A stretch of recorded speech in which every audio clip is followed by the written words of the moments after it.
بسم اللہ الرحمن الرحیم۔ ایمان سب سے بڑی چیز ہے۔ نعمت مل جائے تو شکر خدا کا کرنا چاہیے، اور پھر اللہ کا فضل اور اللہ کی رحمت، ایمان سب سے بڑی نعمت میں نے عرض کیا۔ اب ایک قوم ایسی بھی ہے کہ جو اللہ کے بتائے ہوئے دین پر کلی طور پر نہیں، جزوی طور پر ایمان لاتی تھی۔ آج کی اس نشست کے اندر ہم ان کے احوال کو پڑھیں گے۔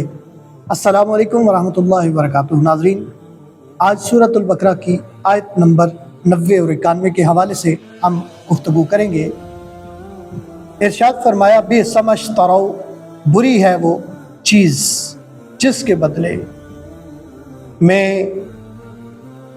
انفسہم، جس کے بدلے میں انہوں نے اپنے آپ کا سودا کیا، ان یکفروا، کہ وہ انکار کرتے ہیں، بما انزل اللہ، اس کلام کا جو اللہ تعالیٰ نے نازل کیا، باغیاً، بغاوت کرتے ہوئے، ان ینزل اللہ من فضلہ، کہ اللہ اپنی وحی نازل کرتا ہے، علی من یشاء، اس پر، من عبادہ، جس پر وہ اپنے بندوں سے چاہتا ہے، فباؤوا بغضب علی غضب، اور وہ غضب پر غضب کے حقدار ہو گئے، وللکافرین عذاب مہین، اور کافروں کے لیے ذلیل کر دینے والا عذاب ہے۔ آیت نمبر 90 کو ہم نے تلاوت کیا ہے۔ اب ہم اس کا بامحاورہ ترجمہ، جزوی میں نے عرض کیا، اب بامحاورہ ترجمہ کرتا ہوں۔ فرمایا، بری ہے وہ چیز جس کے بدلے میں اللہ تعالیٰ، انہوں نے اپنے آپ کا سودا کیا کہ وہ انکار کرتے ہیں اس کلام کا جسے اللہ نے نازل کیا، بغاوت کرتے ہوئے اللہ اپنی وحی نازل کرتا ہے جس پر وہ اپنے بندوں سے چاہتا ہے، تو وہ غضب پر غضب کے حقدار ہوئے، اور کافروں کے لیے ذلیل کر دینے والا عذاب ہے۔ اس آیت مبارکہ کے اندر یہودیوں کی جو صفات اور جو خامیاں پچھلی آیات طیبات میں بیان ہو رہی تھی کہ نبی پاک صلی اللہ علیہ وسلم کے ظہور نبوت سے پہلے، اظہار نبوت سے پہلے، وہ آپ کے وسیلہ سے دعا مانگتے تھے، اور دعا کس انداز میں مانگا کرتے تھے کہ اللہ اس نبی کے توسل سے ہمیں فتح عطا فرما۔ لیکن جب نبی پاک صلی اللہ علیہ وسلم کا ظہور مبارک ہوا تو انہوں نے ظہور کی وجہ سے بنائی حسد اور بغض یہ تھا کہ جناب بنی اسرائیل میں کیوں نہیں، بنی اسماعیل میں کیوں ہیں، تو حسد اور بغض کی بنا پر انہوں نے انکار کر دیا۔ تو فرمایا، یہود کو یہ یقین تھا کہ نبی آخر الزمان صلی اللہ تعالیٰ علیہ وسلم کی تمام نشانیاں حضور سید عالم، حضور فخر عالم، نور مجسم صلی اللہ علیہ وسلم میں روز روشن کی طرح واضح اور موجود ہیں، لیکن اس کے باوجود انہوں نے باغی ہو کر، بغاوت کر کے ہوئے، اللہ تعالیٰ نے اپنی وہی اپنی مرضی سے کیوں نازل کی؟ وہ ہمیں پوچھتا، ہم بتاتے وہ وہی نازل کیوں کر رہا ہے کہ یہود کی مرضی کے مطابق بنی اسرائیل میں نبی آخر الزمان صلی اللہ علیہ وسلم کی آمد کیوں نہیں ہوئی؟ یعنی ان کا ذہن اور یہ خیال خام خیالی تھی کہ یار بنی اسرائیل میں انبیاء کرام علیہ السلام 4000، میں نے عرض کیا پچھلی ویڈیو کے اندر، اگر آپ اس کو دیکھیں تو 4000 انبیاء کرام جناب موسیٰ علیہ السلام سے لے کر جناب عیسیٰ علیہ السلام کے درمیان میں 4000 انبیاء کرام کی بعثت ہوئی۔ تو فرمایا کہ اب ان کو اللہ تعالیٰ کی طرف سے حکم، تو ان کی مرضی کے مطابق اللہ تعالیٰ نے کیوں نہیں بنایا؟ وہ حکم چلانا چاہتے تھے خدا بند قدوس پہ، معاذ اللہ، تو اللہ تعالیٰ نے تو ان کی بات نہیں مانی، بدترین کفر کا ارتکاب وہ کر بیٹھے۔ رب کے حضور وہ جھکنے کی بجائے رب کی نافرمانی کر بیٹھے، اور پھر اس بات کا انہیں انعام کیا ملا، اس بات کی سزا کیا ملی کہ اللہ تعالیٰ نے پوری دنیا کے آگے ان کو ذلیل و رسوا کر دیا۔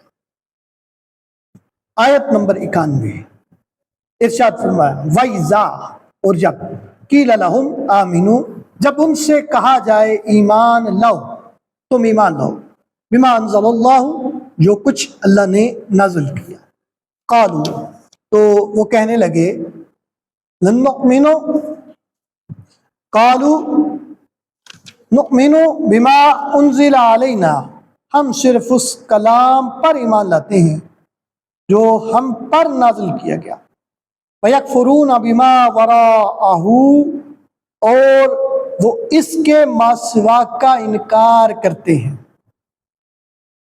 وَهُوَ الْحَقُّ مُصَدِّقًا لِمَا مَعَهُمْ، حالانکہ وہ حق ہے تصدیق کرنے والا، معہم، اس کلام کی جو ان کے پاس موجود ہے، قل فلما تقتلون انبیاء اللہ، اے محبوب کریم صلی اللہ علیہ وسلم تم فرما دو تم کیوں اللہ کے نبیوں کو قتل کرتے رہے، من قبل ان کنتم مؤمنین، اگر تم اپنی کتاب پر ایمان رکھنے والے ہو۔ اس آیت مبارکہ کے اندر بڑی دلچسپ گفتگو ہو، فرمایا کہ ایمان لانے کا جب انہیں کہا جاتا ہے کہ تورات، زبور، انجیل پر تو تم ایمان لا چکے، اب اس کے ساتھ ساتھ اب تمہیں قرآن مجید فرقان حمید پر بھی ایمان لانا پڑے گا، اگر نجات درکار ہے تو ایمان لانا پڑے گا۔ اب انہوں نے یہ کہا، ان کا یہ سوچ اور تھاٹس تھی کہ ہم اسی پہ ایمان لاتے ہیں جو ہماری طرف نازل ہوا۔ اچھا، اب جو ان کی طرف نازل ہوا اس پر بھی یہ پورا ایمان نہیں لاتے، اس کو بھی مکمل طور پہ نہیں مانتے، بلکہ اس میں بھی انہوں نے تحریفات کر دی ہیں۔ اگر مانتے ہوتے تو وہ تحریفات نہ کرتے، تحریفات کے جرم کا ارتکاب نہ کرتے۔ اگر مانتے ہوتے، اگر اس پہ ایمان رکھتے ہوتے، اگر اس کو مان لیتے، پھر یہ کفر نہ کرتے۔ فرمایا کہ ان کو کہا جاتا ہے ایمان لاؤ۔ اب تورات بھی تو قرآن کی تصدیق کر رہی ہے، کہ جو کچھ تورات میں موجود ہے قرآن اس کی تصدیق کر رہا ہے کہ قرآن میں تو تورات میں تو یہ معاملات موجود ہیں۔ تو فرمایا اب انہوں نے کہا کہ ہم اس کلام پر ہی مان لیں گے۔ مطلب وہی تھا جو پچھلی آیات یا پچھلی نشست کے اندر تکبر اور غرور کی نشانی رکھتے ہوئے ان کا یہ نظریہ کہ انفسکم استکبرتم، تکبر کرتے ہوئے انہوں نے انکار کر دیا اس ذات کا۔ تو پھر اس کے بعد انہوں نے صرف یہاں تک ہی اس کو محدود نہ رکھا، بلکہ انبیاء اکرام علیہ السلام کا قتل کی لعنت بھی اپنے ساتھ لی، قتل کی لعنت بھی انہوں نے اپنے ساتھ لے لی۔ تم کہتے ہو کہ ہم اس میں ایمان لاتے ہیں، تو بتاؤ یار کہ کس کتاب صحیح آسمانی کتاب، کون سی آسمانی کتاب میں یہ بات لکھی ہے کہ تم انبیاء کرام علیہ السلام کو قتل کرتے رہو، جو تمہیں نصیحت کرے تم اس کو قتل کر ڈالو؟ یہ کہاں لکھا ہے؟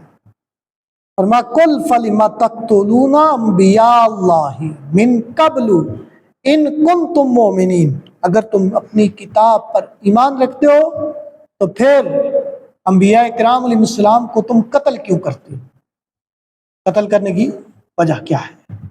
یہ آیات بینات، 2 آیات، اس کا خلاصہ میں آپ کی خدمت عالیہ میں عرض کروں کہ دنیا عارضی ہے اور آخرت ابدی ہے۔